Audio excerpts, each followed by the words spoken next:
Summertime, summertime. Så du min og jeg vild med dig. Summertime, summertime.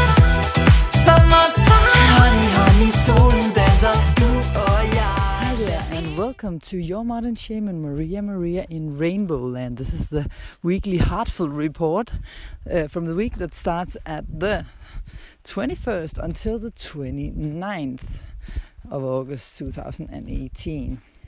Here with a new setup.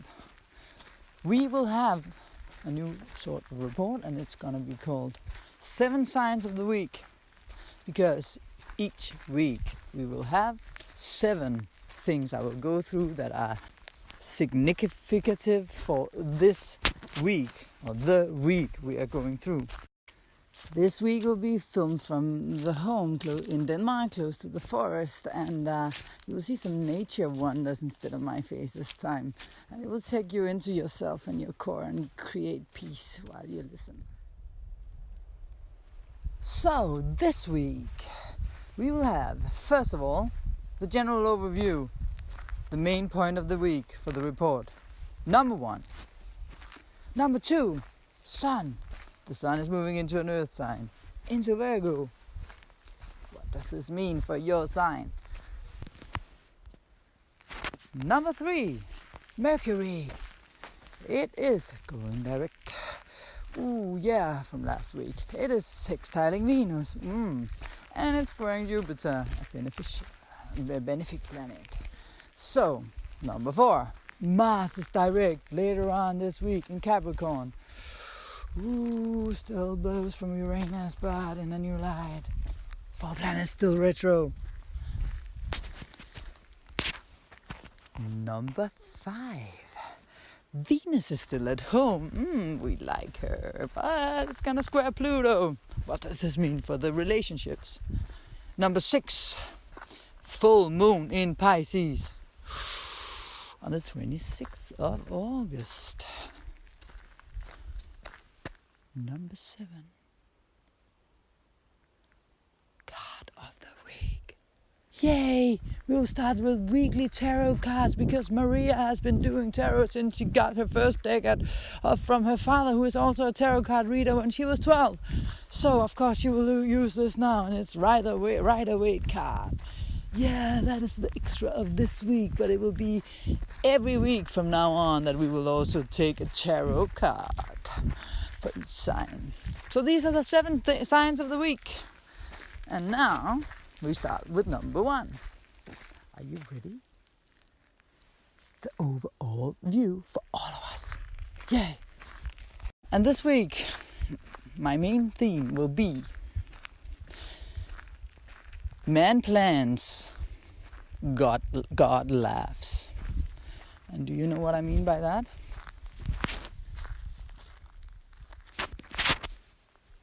Well, man plans and God laughs. That means something that I have discovered so many times.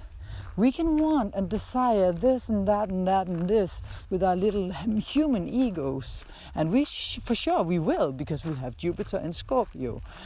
And we can shout and we can scream and we can do this and that, and we can complain and put guilt upon this and that person, and say, oh, this is also because he didn't do, or she didn't do, or I didn't do, and we blame ourselves, we blame others, etc.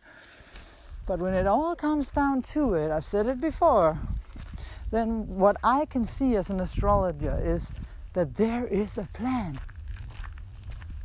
There is a plan. So you can scream and you can shout, but your higher self made a plan with God before you came here, and you can call it God or whatever. I don't care. I am not talking about just, any kind of 3D God that wants your money. I'm talking about Creator, what made us, what we are all a grand part of, which means that God is us, in a way. But that's a longer philosophical story. The whole point is that whatever you're struggling with now, and whatever you feel bruised and battered about coming out of the eclipse, is a part of a plan. And you know, if you have a strong desire with Jupiter and Scorpio, you have with Uranus and Taurus, there's something you want to manifest. You know, and with all the things that has been going on in Leo, where we are now going into another sign, of course, then, yeah, you know what I'm going to say? We have a lot of things we want to do and have fun and do things that makes us laugh and joyful and and that's what we've been going through during these eclipses, because the last two ones were in Leo, where we want to play and have a joyful life, etc. But not all of the plans are accessible right now. So surrender your desires to God. The spiritual journey of anyone on this planet is all about, if you want to ascend and want to fulfill the spiritual purpose of being on this planet and ascend to nirvana or whatever you want to call it, you know, to the next level where you don't have to reincarnate. The whole trick is to actually be able to let go of all your desires. To let go of all your desires. To give them to God, to Creator, to trust, to your higher self, and trust the process and notice the signs along the way. Follow the path of the highest vibration of joy, or the highest vibration of what makes your heart sing. And now I'm not saying that, oh, but it makes me so joyful to go to the cinema and watch these kind of movies and da da da. This is not what I'm talking about. Those are the pleasures you can have here on a 3D plane. I'm talking about when we don't have resistance in a certain way, and you need to learn to know yourself on a deep core level as a soul, to know when it's actually your heart that sings to you. But sometimes we suffer and we feel suffering. This can be old karmic debt being paid back, so to speak. And this can create a lot of suffering, of course, because we relive stuff to let it go, to release it.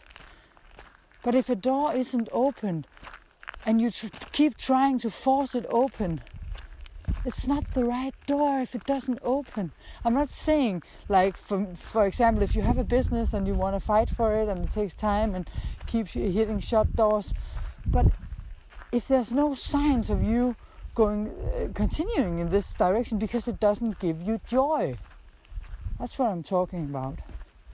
Or if you're with someone who doesn't want a child and you really want it, maybe because this person is having an illness in the family that he knows or she knows that will go on to the child, or maybe this person already had 5 children,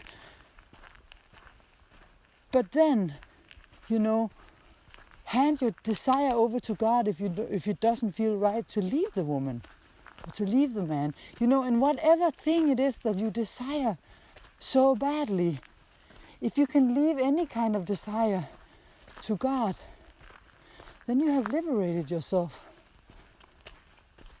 Because then you can actually start living your highest purpose and fulfill what you came here for. And listen and hear, because then you're open. When you let go of the desires you have to achieve certain things, you are open. Otherwise you're closed off. So this is very important on this journey of finding out where we're going. Maybe probably you are the only one standing in your way for yourself. Maybe your purpose is to serve other people as a light worker. And then the benefits will come as you do so. Give all your cares and worries and desires and things to God, is what they always taught us. And then the world will land before your feet. Because then you're empty enough to see the beauty in the things that you already have. And you attract more of the beautiful things. And you will see that the things that you didn't think was beautiful, or you didn't recognize or realize that you actually had in your life, was actually already the gifts that you wanted. But you kept complaining because That is just the nature of us as human beings sometimes. Do you know, my dad used to call it the law of unsatisfaction. You know, that is what we are so good at. Limiting ourselves as human beings for that matter. Okay, so no matter how spiritual you think you are, we are all in a process. No matter how far you think you've come, we are all in a process. I don't think that anyone got out of this eclipse without feeling bruised in some one way or the other. I hope that you see why and that you are in a good new direction for yourself in your life. After the eclipse, we all woke up to some realities. And them realities we need to learn to accept.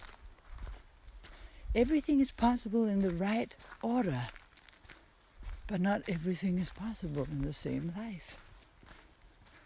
We really need to feel into what is actually the purpose and point for us in this life. We cannot get all lives gathered into one. Freedom and space and 10 children at the same time. Being a known musician and being a very personal and private person.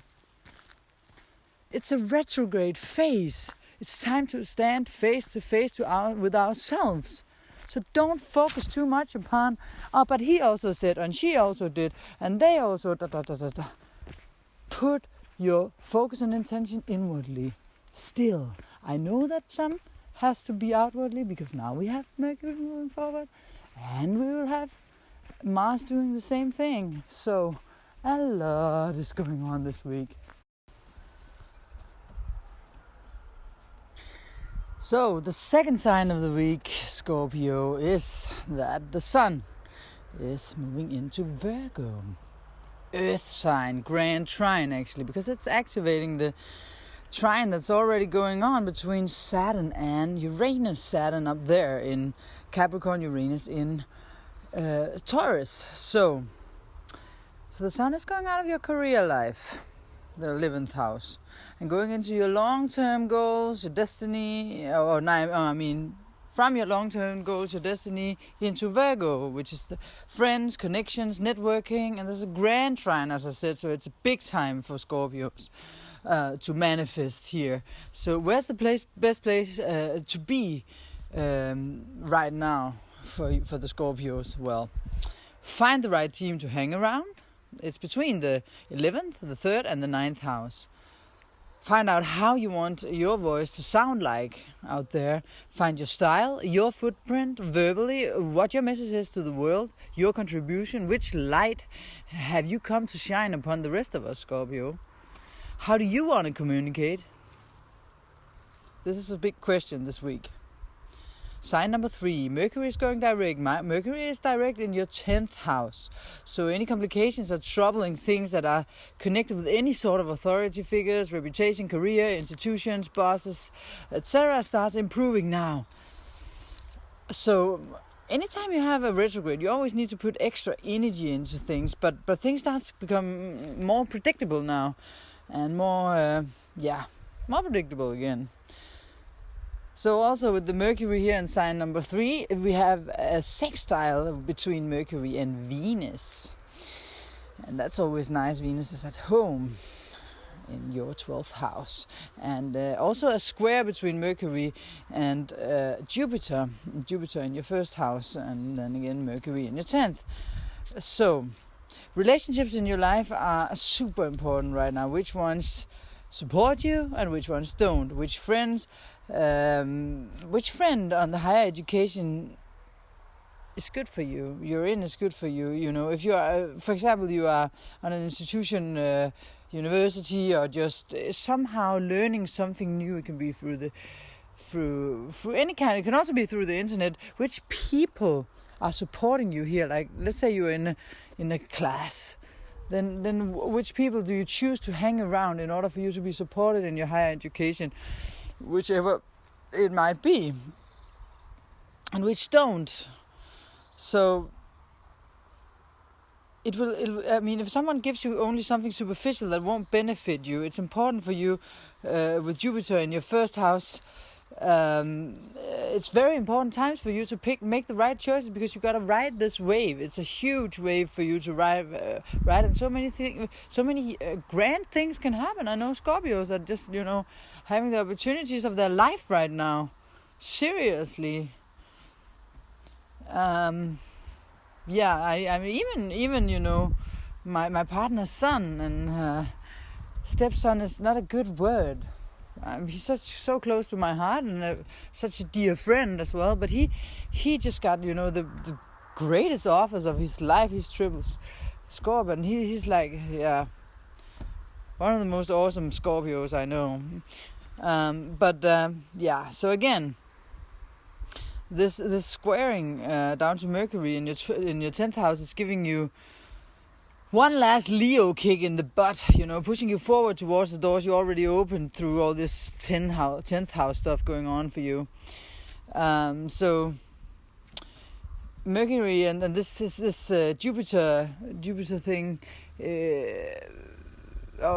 is making you meet someone important for you for your future.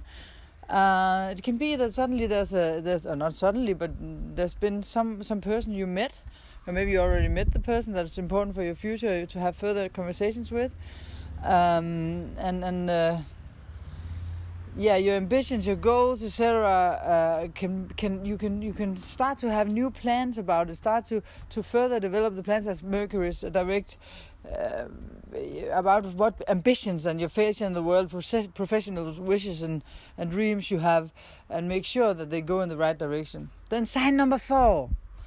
Mars is direct at the end of this report week, but it stopped in stationary in Capricorn, but on Tuesday it moves forward on the 28th. And Mars direct here in your 3rd house is moving things forward into the new season. So many people around the world start a new school year too, right?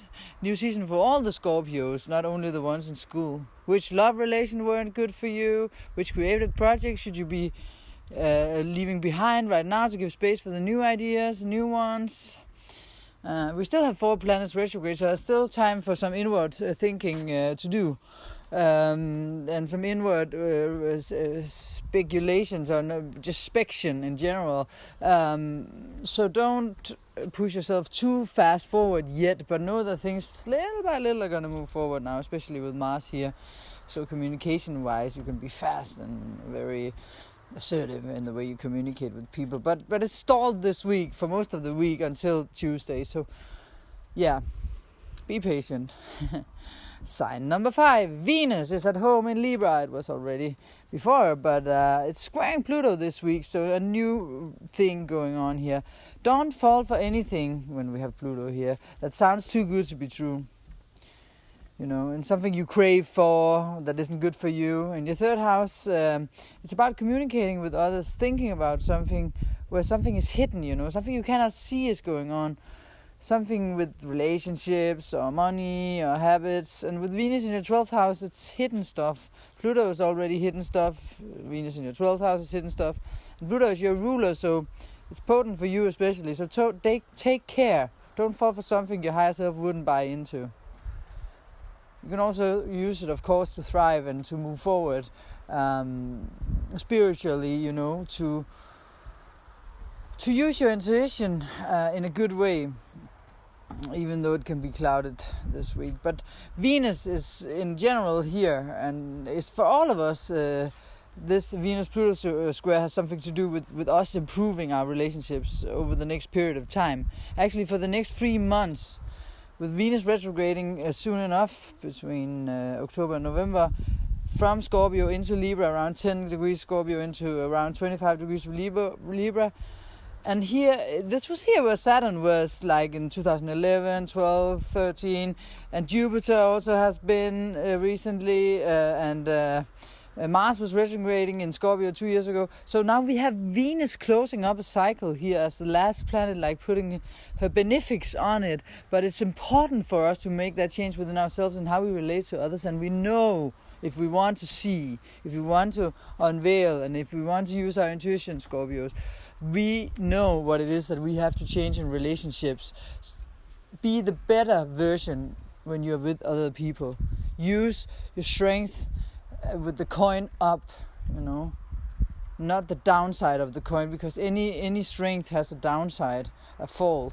Use the strength, and if we want in general on a collective level that relationships improve, we have to, as Michael Jackson sings, I'm starting with a man in the mirror. Oh yeah, I'm asking him to change his ways.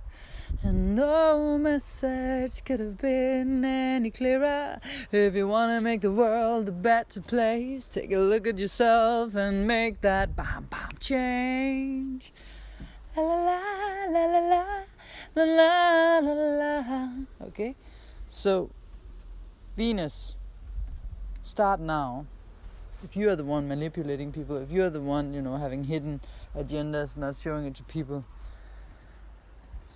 stop doing it if it's not beneficial. Ask your heart if it is or isn't. So, sign number 6 of the week, full moon in Pisces. The 26th of August. Pisces for you is your 5th house of love and romance and children and creativity. And this is for you to see that, when the full moon is always an opposition.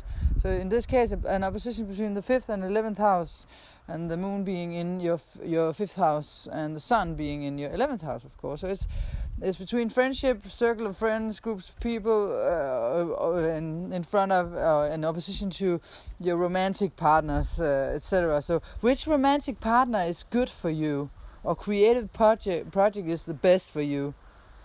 You have to pick and choose, and then leave what is no longer serving you. Be aware of that. Also, a role you play in your already romantic partnership. You want to create the world that you really, really want to live in. And to do so, you have to pick the right people to be in there. So if someone is no longer serving you, you don't have to be rude and say, if you piss off or something. You just, kindly choose to spend your time around the people that gives you something. And romantic wise, it's so important, because romantically, when we share something with people, it's so close, because we're intimate, we're sexual together, we are this and that. So we share, as our astral bodies get mixed. So if it's someone with the wrong energy for you, it gets into your system. That's why it must be so damn hard to be a prostitute, to have all these. Yeah, anyways, that was another story, but choose who you hang around. So, sign number 7 of the week is God of the Week. Yay! 10 of Pentacles. So this is funny, because this is talking about some stability.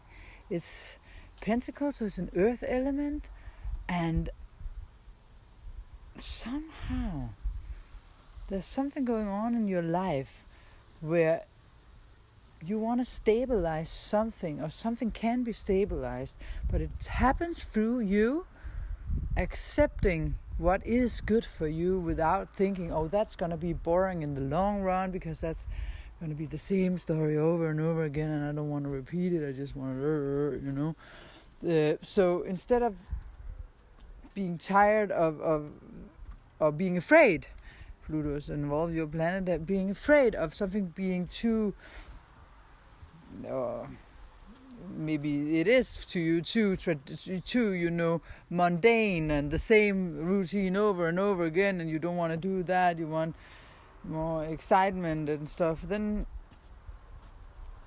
accept the benefits from this, because it's 10 of Pentacles. So in the situation is a richness, as a groundedness, is an earthiness that actually can make you manifest your dreams into reality. So take the sour with the sweet, as we say in Denmark, and accept the things, the chores, the physical environment around you in your day-to-day life for what it is, and know that it's giving you richness. Appreciate the little things, they are grand. And remember, don't follow trends, follow your heart. Thanks for watching, Scorpio. See you next week. Big hugs. from Denmark. Summertime, summertime. Så du er min, og jeg er din.